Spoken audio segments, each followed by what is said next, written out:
There are a lot of reasons why homeowners in Oregon go solar, but for 80% of our customers, the main driver is the financial side of things. In Oregon, there are 4 financial incentives that help drive down the cost of solar and make solar a good investment for homeowners.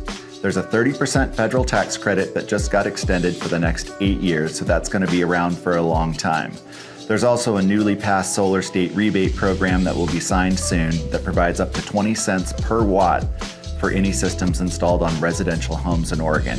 That amount does change a little bit depending on the utility that you have, so sometimes it can be higher or lower, and if you're a low to moderate income household, you get enhanced incentives as part of that program.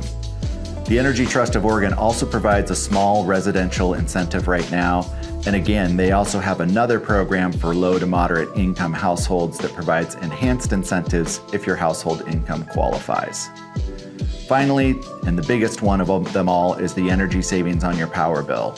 With the utilities asking for higher rate increases every year, that's the big driver for most people. They're providing protection against rising energy rates by prepaying for their future energy by putting in solar now.